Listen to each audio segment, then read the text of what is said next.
Good morning, students. This is Dr. Vinita Srivastava, and today we will continue our discussion on ecology. There are some modern branches of ecology, for example, applied ecology, genecology, and system ecology. Applied ecology deals with the study of conservation and getting economic benefits of organisms. For example, wildlife management, agronomy, etc. Genecology is the study of genetic composition and vibration present in communities compared to the environment and population. And system ecology is the most modern branch of ecology, which takes advantage of applied mathematics, computer science, statistical techniques to understand the structure and functions of an ecosystem.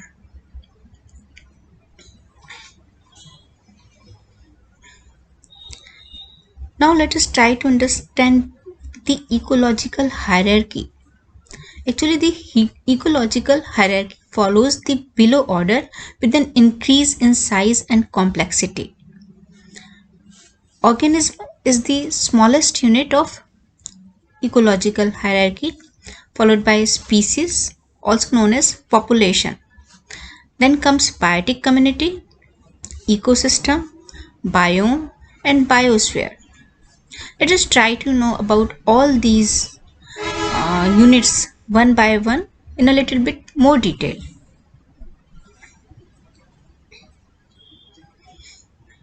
Organism is the smallest and basic unit of ecology. It includes all the living organisms, unicellular or multicellular, having a fixed lifespan.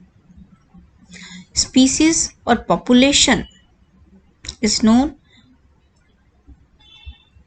as the unit which is comprised of members of the same species living in a specific geographical area. A species is a group of organisms that have a common gene pool and can interbreed to produce fertile offspring. There are different types of species. For example, endemic species are found only in a particular area. For example, kangaroos are found in Australia only. Then keystone species are there, which are mostly a predator species which is not present in large number but has a major influence on the characteristics of a community. For example, lion in the forest,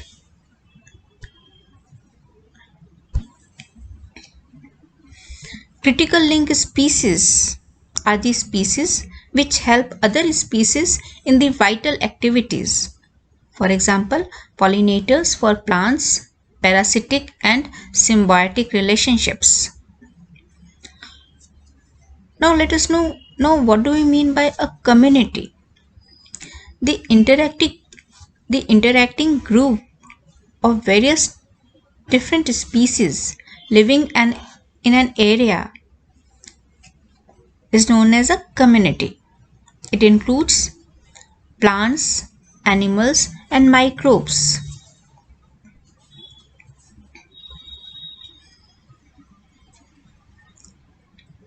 Ecosystem is the functional unit of the ecology. It includes the biotic community and the interacting physical environment associated with it. Biotic components and abiotic components constitute an ecosystem. Now let us try to understand what do we mean by biotic components and non-biotic components. Biotic components include producers, consumers, and decomposers. And abiotic components include climate conditions such as temperature, soil, water, air, light, inorganic and organic substances such as nitrogen, phosphorus, sulfur, carbohydrate, protein, lipid, etc.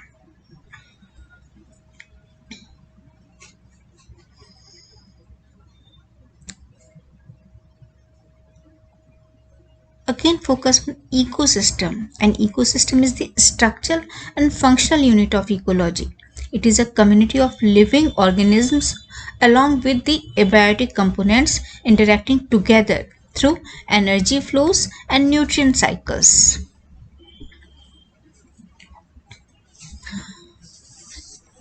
Then comes biome. Biome consists of communities present in a large geographical area.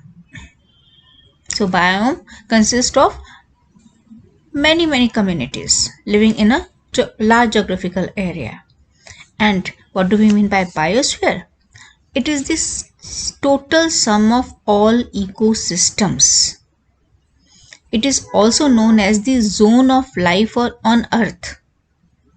It includes all the living organisms, their relationships and interaction with the elements of atmosphere, hydrosphere and lithosphere.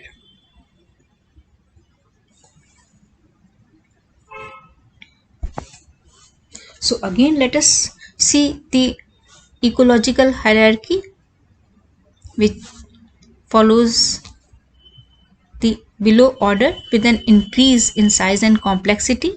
Organism, we understand, is the smallest unit of the ecological system.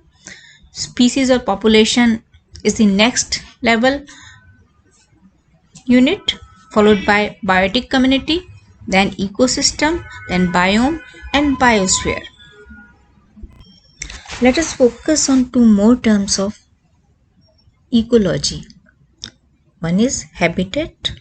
Habitat is a natural environment of an organism where it grows, lives, and reproduces. It is an ecological area best suited for an organism.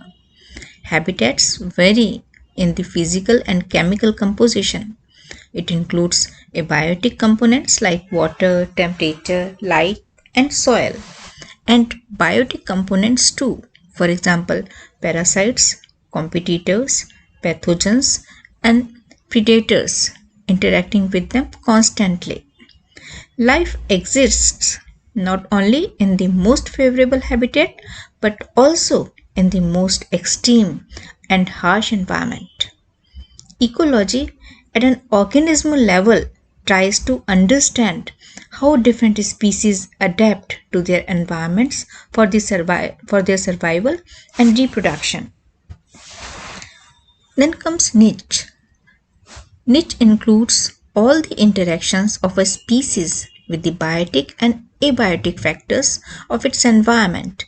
Each species has a defined range of various abiotic factors that it can tolerate, a number of resources it utilizes for survival and performance and performs a specific functional role in an ecosystem. All these together form a niche which is unique to a species. So, this is all for today's class.